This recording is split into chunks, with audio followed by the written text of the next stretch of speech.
Olá, eu sou a Kelma Maziero. Sejam bem-vindos ao podcast Tarologuês, um espaço para falar de tarô.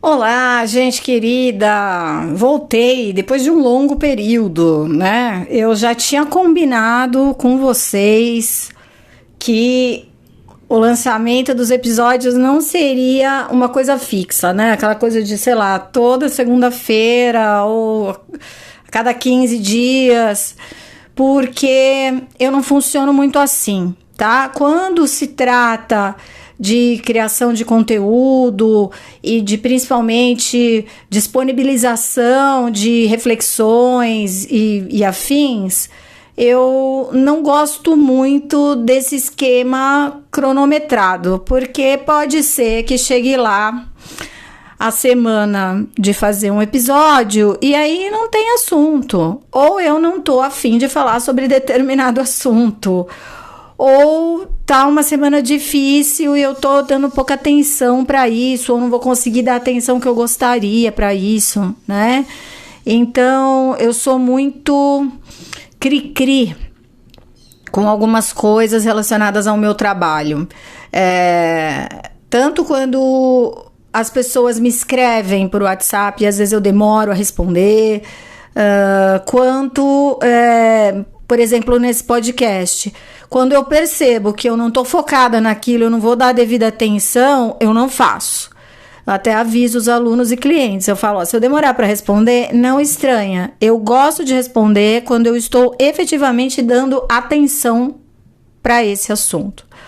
Responder correndo, responder sem prestar atenção, fazer episódio por fazer, assim, não é muito a minha cara. Então, eu prefiro não ter uma data do que ter uma data e apresentar coisas que depois eu olho, escuto ou falo, nossa, totalmente vazio, assim, eu teria deletado fácil. Tanto que eu já gravei alguns episódios que eu deletei, inclusive. Então, enfim, depois de um longo tempo cá estou de volta, não desisti, não desanimei, foi um período muito corrido mesmo, e em que eu não estava com foco nisso e não quis fazer esse trabalho aqui.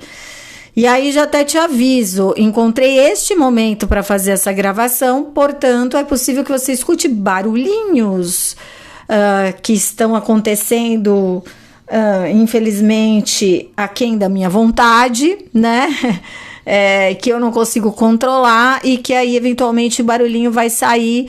Meu escritório, normalmente eu me fecho muito bem e fico aqui isoladinha, mas ainda assim tem dias que tem alguém fazendo uma obra do lado, tem criança brincando no parquinho, porque eu tô num prédio, os passarinhos são muito falantes aqui, eu amo pessoalmente, mas acaba saindo barulhinhos aí, tá?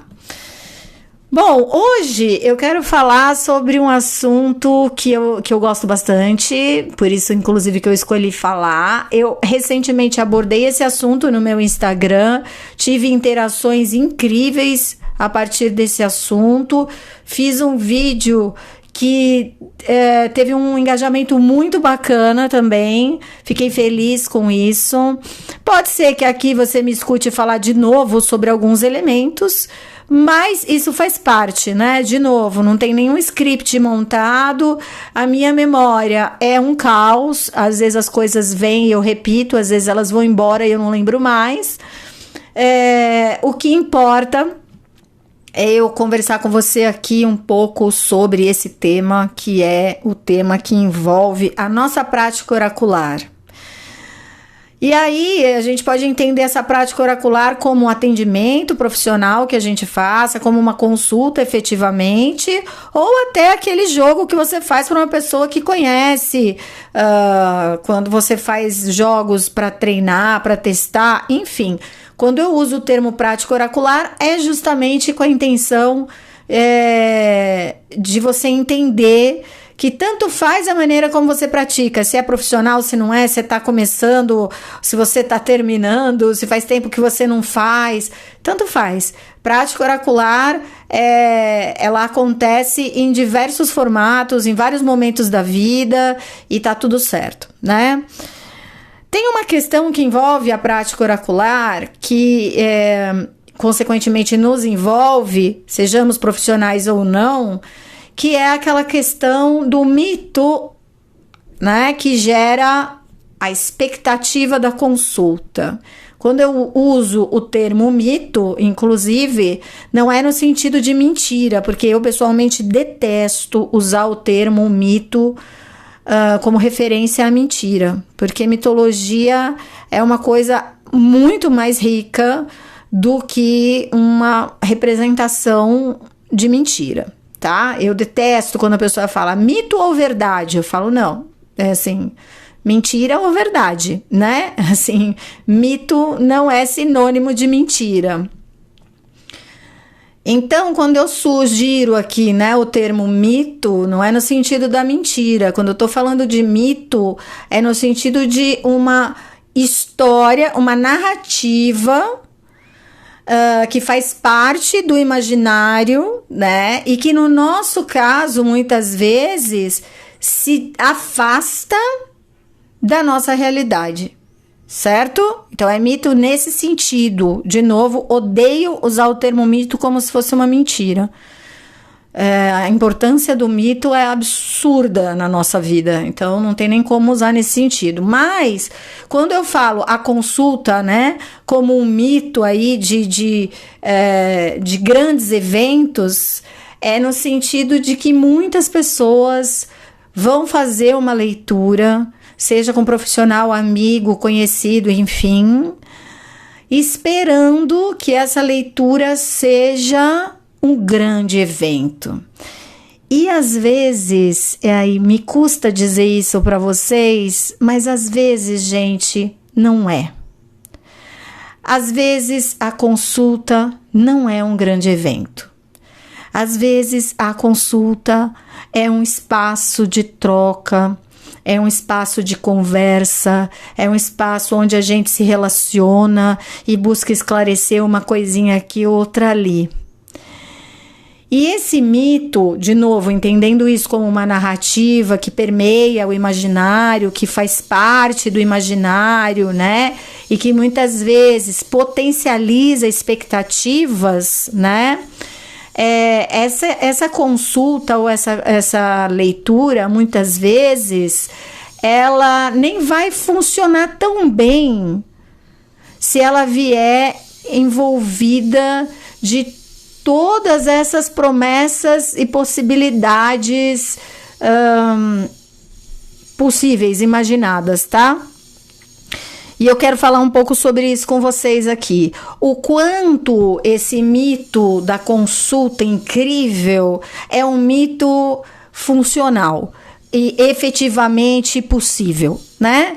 Porque a gente precisa distinguir o que é, né? O que são aqueles fogos de artifício que a gente fica esperando estourar na hora da consulta, daquela resposta que vai ajudar a gente de fato a refletir sobre um determinado assunto, tomar decisões conscientemente, principalmente acho que entender o que está acontecendo, né? Enquanto a gente gasta um tempo lascado esperando os fogos, esperando a adivinhação, esperando a pessoa dar piruetas, esperando toda a pirofagia, a gente esquece de olhar para o que realmente importa, né? De novo, o quanto aquilo é funcional e o quanto aquilo é efetivo. Porque se for para ver fogos de artifício, eu guardo uma grana e no final do ano encaro a multidão na praia de Copacabana para ver fogos de artifício na virada do ano. Ou se eu quiser um grande evento, também vou lá, junto uma graninha e vou viver um grande evento. Vou numa peça de teatro, vou assistir um filme, enfim, vou fazer algo que me entretenha, né? E eu acho que a gente ainda tem muita dificuldade de diferenciar uma consulta de tarô de um espaço de entretenimento. Porque no Brasil, o surgimento da prática oracular, ele é um pouco misturado com com esse esquema, né? Com essa vibe de entretenimento. E aí mistura-se tudo, né? Mistura o oráculo junto com prática espírita, junto com entretenimento, junto com respostas e soluções milagrosas, e pronto, a gente tem hoje um imaginário, principalmente no Brasil, que linka uma consulta diretamente a um espaço de milagre, a um espaço incrível, a um espaço onde você vai ter experiências sobrenaturais. E, de novo, a questão que fica é o quanto esse tipo de experiência espetacularizada vai efetivamente cumprir o seu papel enquanto oráculo na sua vida.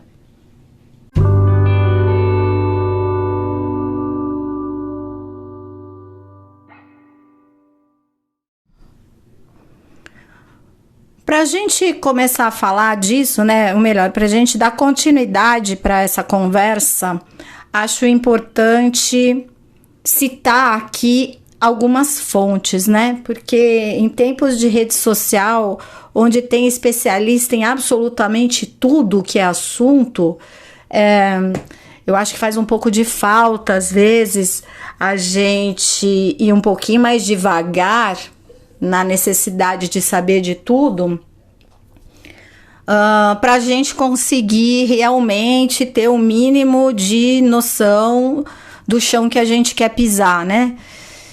A ideia da espetacularização é uma ideia que eu pessoalmente já trabalho há bastante tempo, assim. Quando eu falo bastante tempo é mais de ano, alguns anos. Inclusive já escrevi um artigo científico que está publicado em livro acadêmico. Normalmente, gente, todos esses trabalhos aí que eu tenho publicado são de download, disponíveis para download gratuito, né? Os livros acadêmicos, eles costumam ser de fácil acesso, download gratuito, justamente para que as pessoas possam ter acesso à informação. Então, isso tudo está disponível. Se você quiser ver lá no meu site, tem a seção livros e vai ter os livros acadêmicos dos quais eu já participei, com alguns artigos, e um deles eu passo por esse assunto, não me aprofundo porque o foco é outro, mas eu passo por esse assunto da espetacularização, porque eu realmente considero, e aqui falando com você um pouco para além, né, dessa do papo acadêmico, eu realmente acredito que a questão da espetacularização não seja só uma questão voltada para a nossa prática oracular com o tarô. A questão da espetacularização está basicamente em tudo. E a gente não se dá muito conta disso. Tem um autor que, inclusive, é uma das bases importantes de pesquisa, que escreveu um livro chamado A Sociedade do Espetáculo, tá? E a Sociedade do Espetáculo foi escrita por Guy Debord. Esse livro é um livro curtinho, mas não tão facilmente digerido, né? Assim como grande parte dos autores franceses. Eles tiram a gente da preguiça autoexplicativa e normalmente eles colocam a gente para queimar o coco, né? E Guy Debord traz essa ideia da sociedade do espetáculo. Aqui a gente está falando dos anos 60, mais ou menos. Então é um livro que foi escrito, para você ter uma ideia, nos anos 60, onde ele já dava essa letra, né? E ele traz uma visão, inclusive, bem focada na questão do capitalismo, na questão de tudo virar um produto, de tudo fazer parte de um mercado. E aí ele tem um embasamento incrível para trazer essa ideia a respeito da sociedade do espetáculo. Pouquinho mais para frente, a gente tem também um livro que chama A Civilização do Espetáculo, outro título, tá? Sociedade do Espetáculo, Guy Debord, França, anos 60. A Civilização do Espetáculo, a gente já está falando aqui de Mário Vargas Llosa, outro autor, né? Outro tempo, diga-se de passagem, um livro mais recente, onde ele publica os seus textos, suas matérias, falando de todos os assuntos que ele acredita envolverem a ideia de a gente estar vivendo um tempo onde tudo é um grande espetáculo. Então eu deixo aí para você essas duas referências. O livro do Mário Vargas Llosa, um livro mais fácil de ler, mas nem por isso mais agradável, porque esses autores mais sérios, eles não se preocupam muito em agradar a gente, sabe? E principalmente nós brasileiros, que adoramos fazer um cosplay de estadunidense, a gente curte uma leitura autoexplicativa, a gente curte uma leitura que nos adule, que nos agrade, que nos faça bem. Tem essa expectativa, né, de pensar menos e pegar uma mensagem já meio pronta. Obviamente, não são todas as pessoas, o que eu tô falando aqui é da maioria que a gente percebe quando interage com o público, do que a maioria espera. Então, por exemplo, no meu caso com tarô, para você ter um exemplo, é muito mais comum a pessoa me procurar para jogar tarô buscando um jogo e um curso onde eu ensino as coisas, meio que um beabá, mesmo que ela pague uma fortuna por isso. Tudo bem, desde que eu ensine um beabá e o significado das cartas, né? Isso não é um, não são dois, isso é um monte de gente, 80% das pessoas. E isso não mostra que essas pessoas são problemáticas. Na verdade, isso mostra a cultura na qual a gente está inserido no contemporâneo. Então, não é as pessoas são burras. Não. As pessoas, muitas vezes, seguem esse padrão de comportamento, seguem esse raciocínio, porque elas estão inseridas numa cultura que estimula esse tipo de comportamento, né? Então, o buraco é muito mais embaixo. Não é um negócio de, sabe, as pessoas são burras, elas não querem se aprofundar porque o ser humano... Nada, gente. Na verdade, a gente está numa época onde, por exemplo, o TikTok... descobriu que é um grande palco de venda. Para além das dancinhas, né, da época das dancinhas do TikTok, os marqueteiros e os grandes comerciantes descobriram que o TikTok funciona para vender. E a gente nem percebe. Você tá lá vendo o post de alguém e de repente aparece lá um sapato lindo e você fala, gente, que sapato lindo. Pá, quando você vê, você tá comprando sapato, você nem precisava de sapato. Mas você tá lá vendo a dancinha de um, o vídeo de outro, a fala de outro, aparece lá aquele brinco incrível. Ai, que brinco lindo! Eu sempre quis, não sabia que eu queria tanto, só fiquei sabendo agora, vou comprar esse brinco. Pá, vou lá e compro o brinco. Então, a realidade é que a gente está inserido numa cultura hoje, que eu não estou falando de cultura no sentido de acúmulo de conhecimento, mas cultura no convívio cultural da sociedade contemporânea, a gente está inserido numa realidade em que quanto mais superficial, mais fácil, menos sofrido, né? Menos reflexão, menos eu preciso pensar. Mal sabem, né, essas pessoas que vivem isso sem se dar conta, o quanto a angústia ela só faz aumentar. É que a gente vai achando jeito de tampar essa angústia, mas ela não deixa de existir, ela tá lá, né? Então, de novo, assim, esses autores, quando a gente vai ler, não são autores de autoajuda que você vai lá ler uma frase do tipo, hoje olhe no espelho e diga, você é linda, você pode, você é incrível. Nada disso, são autores que a gente vai lendo. Uns a gente não entende metade do que eles escrevem, os outros, quando a gente entende a metade, a gente fala, cara, o bagulho é tão louco que eu preciso aqui de um mês sem ler mais nada para digerir isso que o cara falou. De todo modo, deixo aí para vocês essas sugestões extremamente úteis, atuais e nos ajudam a entender um pouco do que seria viver na sociedade ou na civilização do espetáculo, onde tudo gira em torno de grana e onde tudo está atrelado a entretenimento, né?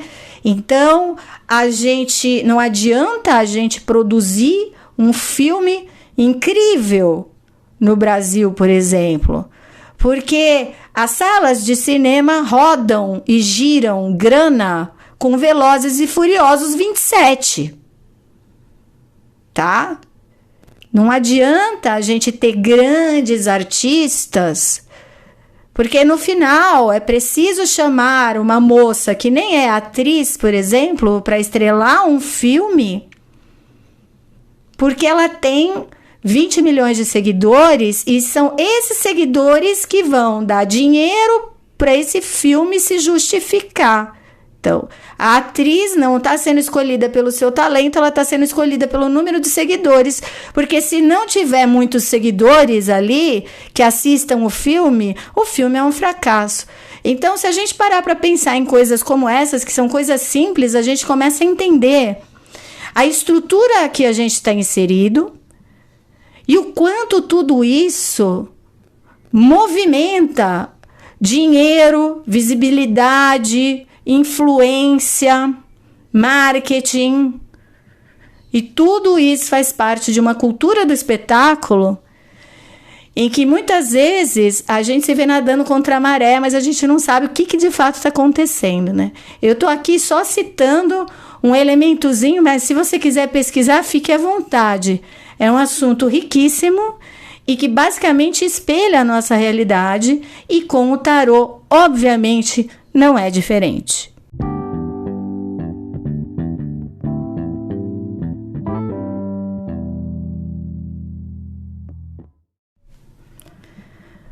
Não bastasse a problematização que eu já trouxe aí no primeiro e no segundo blocos, vou começar esse terceiro bloco aqui citando um trecho do meu artigo, como eu mencionei anteriormente, para daí engatar aqui em alguns pontos importantes para a gente refletir juntos, até porque eu não quero dar nenhuma solução, não tem solução. A realidade é só a gente estar consciente do que acontece para a gente escolher quais serão os nossos posicionamentos frente a essa situação. Muito bem, eu estou aqui com o trecho aberto, vou começar a parte 3 aqui desse artigo, que está no livro Teologia das Religiões 2, eu escrevi isso há muitos anos e foi publicado também há algum tempo. Essa terceira parte começa assim: o espetáculo da sacralidade. O que se percebe com a superexposição da sacralidade e da espiritualidade nas mídias, eletrônica, impressa e digital, é que surgem a partir delas 3 consequências. Um apagamento do valor essencial do sagrado, onde o sagrado acontece como demonstração e não experiência particular. Uma distorção de sentido. A experiência mística se torna um show de mistificação e superstição, além do esvaziamento da função orientadora espiritual. Essas consequências levam à banalização da cultura do sagrado, onde experiência mística é confundida com poder mágico e espiritualidade é confundida com superstição. A partir do momento em que a prática oracular ou atividade espiritualista se assume como uma marca, um produto a ser comercializado, assume também novas características para se tornar um produto rentável ou passível de venda, descaracterizando proporcionalmente alguns elementos essenciais através dos quais seria impossível se fazer a conversão de uma prática individualizada para um produto que atenda uma demanda maior e, por conseguinte, menos conhecida. Em outras palavras, é preciso adaptar o alcance da prática oracular para que ela atinja um maior número de pessoas. Segundo Magali Cunha do Nascimento, na lógica da cultura do mercado, ser cidadão é consumir bens e serviços. E as mídias e a comunicação mercadológica desempenham um papel preponderante nas interações que tornam isso concreto. Gente, o que a gente está querendo dizer com tudo isso aqui? A gente está querendo dizer que, com a necessidade de entrar num mercado que é pautado em venda e, consequentemente, em descaracterização do que é peculiar, do que é único, do que é particular e do que é individual, a tendência é a gente, consequentemente, descaracterizar também a função em si. Ou seja, eu não vou mais para uma consulta oracular para buscar orientação e aconselhamento. Eu vou para uma consulta oracular para ver a pessoa fazendo mágica para mim. A gente sai de uma situação onde a relação, a interação, a conexão seriam a base daquela experiência, e a gente vai para uma situação onde o espetáculo vai me entreter. Aqui a gente coloca tudo que é conceito relacionado à prática oracular, que seja sagrado, espiritualidade, que seja magia, que seja... Enfim, o conceito que você quiser, o elemento que você quiser, aqui é um elemento estrategicamente desenvolvido para vender. Agora, presta atenção. Eu não sou contra vender o trabalho. Eu trabalho com isso. Seria até um contrassenso eu estar falando isso aqui, certo? Mas eu concordo em gênero, número e grau com o professor Luiz Mauro Sammartino quando diz que o problema, quando ele fala da arte, o problema não é uma arte ser comercial. O problema é a gente construir a arte com um propósito único de vender. Porque a gente está descaracterizando a cultura em si e a coisa em si, certo? Muito bem, partindo daí, é importante, então, a gente repensar o que é a experiência da consulta oracular no contemporâneo, porque também aí não adianta a gente entrar naquele pensamento de que a gente vai resgatar a consulta oracular lá do templo de Delfos, né? Assim, do oráculo de Delfos. Então eu vou fazer você caminhar 52 quilômetros em jejum para chegar na minha cabaninha, aí eu vou incensar você e aí eu vou tomar um pó mágico para ficar bem louca e falar sobre o seu futuro, tá? Também não adianta a gente entrar nessa de reconstituir experiências ancestrais ou arcaicas com o propósito de fazer uma leitura oracular, certo? Não é esse o caso. A gente está em 2023, a gente tem aí a modernidade escancarada na nossa realidade, né? Motivo, inclusive, de grande parte das nossas angústias, segundo alguns autores, incluindo Zygmunt Bauman. E, apesar disso, a gente está aqui sobrevivendo. Então, como a gente pode reconstruir essa experiência oracular no contemporâneo? Como a gente pode estabelecer uma relação, uma interação, um vínculo, uma conexão com o nosso cliente, o nosso amigo, o nosso consulente, de modo a favorecer, a permitir uma experiência realmente viável para essa pessoa, né? Produtiva no sentido intelectual, não no sentido financeiro, não no sentido de entretenimento e de espetáculo. Como fazer isso? Não adianta a gente entrar numa guerra contra a galera do marketing, entrar numa guerra contra aquelas pessoas que viram tarólogas num fim de semana e depois cobra 20 mil reais a consulta, porque não é desse mercado que eu falo. Eu estou falando do mercado das pessoas que trabalham, estudam e estão nessa já há algum tempo, ou pelo menos estão a fim de levar isso super a sério, e se dão conta e se deparam com uma realidade que é uma realidade esfacelada, esmigalhada,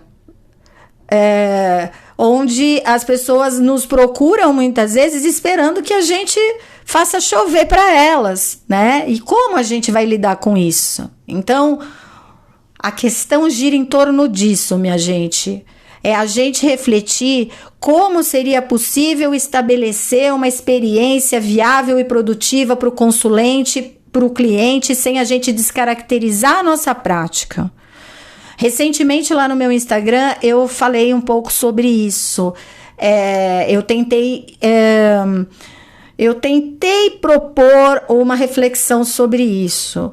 E assim, até achei que o engajamento foi bacana dentro do possível. Dentro aí da minha realidade, dos meus poucos seguidores, porque não é esse o meu objetivo, também não quero ser influencer.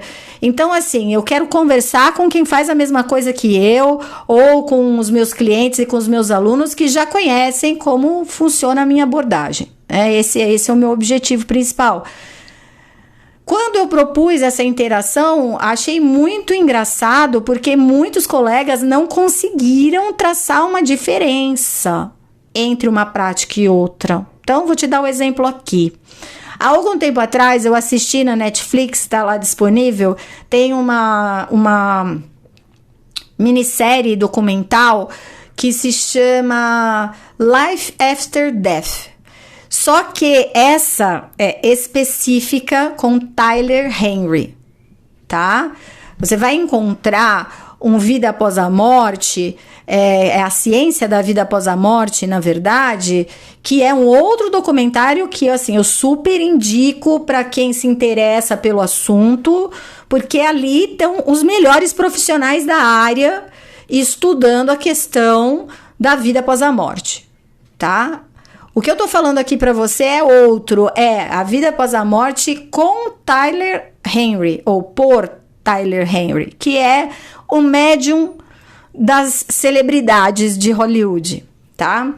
Eu achei muito interessante porque ele tem experiências mediúnicas e nessas experiências ele vai encontrar as pessoas e durante essas experiências ele traz mensagens, ele meio que revive o que aconteceu com a pessoa que morreu, no caso. E após ele reviver essa experiência ou trazer elementos dessa experiência, ele às vezes consegue trazer uma mensagem ou falar alguma coisa para a pessoa que contratou os serviços dele. Ou seja, alguém contrata o serviço dele, ele vai lá e tem uma experiência mediúnica na qual ele meio que descobre, desvenda como aconteceu determinadas mortes ou a determinada morte e conversa com a pessoa, trazendo algumas mensagens em alguns casos, né? Quando eu assisti essa minissérie, eu achei super interessante e para mim foi um ponto de virada, assim, foi um grande start, porque ali eu falei, é isso que as pessoas esperam do tarô. As pessoas esperam uma experiência mediúnica onde eu fale muita coisa, a pessoa fale muito pouco e ela se impressione com o quanto eu consigo desvendar de coisas que ela já sabe. Porém, acho fundamental, nesse momento, a gente dar uma pausa aqui e falar, então, mas espera, o oráculo não serve para falar coisas que você já sabe. O oráculo serve para falar coisas que você não sabe. Sendo assim, buscar um oraculista para que ele mostre para você o quanto ele sabe, o quanto ele adivinha de coisa, né? E aí, sei lá, no final passar uma mensagem, um conselho aqui, outro ali, basicamente não é uma experiência oracular, é uma experiência mística, uma experiência sobrenatural. Você presenciar a experiência mediúnica de outra pessoa. Ou seja, essa minissérie me ajudou muito a clarear esse ponto, que é um ponto claro de divisão entre você experienciar alguém vivendo ali uma situação, ou desvendando alguma coisa, ou revelando alguma coisa, ou passando por uma adivinhação mística e nada disso, veja bem, não estou desmerecendo absolutamente de modo algum todas essas experiências, que sejam experiências místicas, sejam experiências mediúnicas, que sejam adivinhações a partir de evidência, nada disso deve ser ignorado ou menosprezado, mas não é sobre isso a prática oracular. A prática oracular é a gente fazer análises a partir de um instrumento que nos permite interpretar ou analisá-lo, justamente para que a gente busque ferramentas ou caminhos, ou vias, ou possibilidades, ou esclarecimentos que ainda não foram considerados. Então não adianta eu atender você para falar coisa que você já sabe, só para te impressionar. Se a gente entrar nesse lugar, a gente certamente vai cair nesse pensamento do espetáculo, nesse pensamento do entretenimento. A gente volta lá para o século passado, quando as pessoas que tinham grana contratavam médiums para ir nas suas festas e entreter os seus convidados com experiências mediúnicas, tá? Isso está relatado no livro Do Outro Lado, né? Que é um livro, inclusive, fácil de ler, sugiro que você leia. A autora nos traz toda essa parte histórica de como essas experiências mediúnicas entraram no Brasil e da onde elas vêm e como foi construída essa ideia do espetáculo ao redor do médium, do vidente, do adivinho, tá? Ou da pessoa, enfim, que passa pela experiência mística ou sobrenatural. Tudo isso a gente já tem acesso. Então fica fácil da gente entender muitas vezes que esse mito do adivinho, da pessoa que vai vir falar comigo e eu vou ficar falando para ela durante 1 hora tudo que ela já sabe, só para mostrar para ela que eu sei, isso não é nada mais, nada menos do que um espetáculo de entretenimento, né? Para que no final eu fale uma mensagem ou outra, eu diga, não, no final vai dar tudo certo, fica tranquilo ou fica tranquila e acabou a consulta, sendo que na verdade a consulta do oráculo é uma consulta muito mais truncada do que essa, porque a gente vai às vezes analisar e interpretar coisas que a pessoa ainda não sabe e coisas que ela vai precisar pensar a respeito. Veja, se a experiência for uma experiência bem-sucedida no sentido de funcional, ela pode ser incrível. Eu amo os meus clientes, eu adoro os meus clientes, as minhas clientes, quando já conhecem o esquema e que às vezes vem pra gente pensar junto. A partir do jogo, a gente entender juntos do que se trata determinada situação, como lidar com ela, né? Como entender melhor, dá para tomar uma decisão ou não dá? Tá preparado para isso ou não tá, né? Ou seja, de novo, aqui o mito do adivinho, ele nada mais é do que um reforço de um imaginário que não necessariamente cabe na figura de um oraculista, tá? Assim, resumindo grosseiramente, é isso. É um assunto que eu ficaria 5 dias falando, não dá para ficar 5 dias, mas vale deixar aí para você essa reflexão. A diferença do que a gente faz para um espetáculo ou para um entretenimento é justamente o ponto onde a gente vai trabalhar coisas que não são claras, que não são sabidas, que não são, às vezes, inclusive, não são confortáveis, né? Porque o que a gente sabe, de certa forma, é confortável, mesmo que ainda doa. Mas a gente sabe do que se trata. No oráculo, muita coisa a gente não sabe o que é. Às vezes, a pessoa não reconhece facilmente e são questões que vão colocar a pessoa no centro da sua vida. Não vão tirar ela da situação e passar uma situação pronta. Vai colocá-la no meio, no eixo da sua vida e falar, ó, tá aqui a situação, pense sobre isso, analise sobre isso, porque se tiver que tomar uma decisão, é você que vai tomar essa decisão. Então, é um processo muito diferente do processo que as pessoas, às vezes, imaginam, do que elas pintam na sua cabeça. E tudo bem, porque a gente está vivendo num tempo onde se vende ainda e se reforça muito essa ideia. As pessoas não são obrigadas a saber, a distinguir uma coisa da outra, né? Então, o que eu costumo dizer é, eu não te prometo nada. Nada. Eu vou te atender, eu vou fazer o meu melhor, amo fazer o meu trabalho, amo meus clientes, adoro as nossas conversas longas, adoro quando o cliente me procura e fala, eu nem sei se eu quero saber o que vai acontecer, eu quero, na verdade, sentar com você e tentar entender isso melhor. Falo, é comigo mesmo, está no lugar certo, vamos nessa. Então, eu não vou te prometer nada. Eu não faço parte da narrativa que constrói aí toda uma ideia de alguém onipotente que tem que se mostrar para você, né? A gente tá no tempo do influencer esotérico, ele precisa fazer chover para chamar a atenção das pessoas e para convencer as pessoas de que pode, vender ou ajudar ou, enfim, fazer lá o que quer fazer, né? Eu, Kelma, não prometo nada, não acho que o oráculo serve para prometer nada, nem para fazer milagres. Acho que os milagres e as promessas, eles acontecem em outros lugares, em outras práticas, em outras propostas, né? E que principalmente, minha gente, a consulta tá lá para dizer o que você não sabe.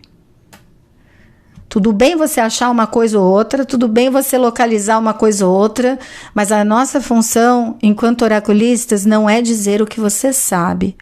É a gente justamente acessar o que não é sabido, e aqui eu não estou falando do futuro, mas eu estou falando da sua vida mesmo, do momento atual, e que esse não sabido, sendo trazido à tona e sendo esclarecido, pode devolver para você a possibilidade de ser o protagonista da sua própria vida, certo? É isso, gente. Passei do meu tempo, como sempre, mas é um assunto que eu amo falar. Eu espero ter, de alguma maneira, contribuído aí com os seus estudos e fico no aguardo de envio de temas, se vocês tiverem, para eu abordar aqui nos próximos episódios, certo? Abraços para vocês. Até a próxima. Tchau, tchau.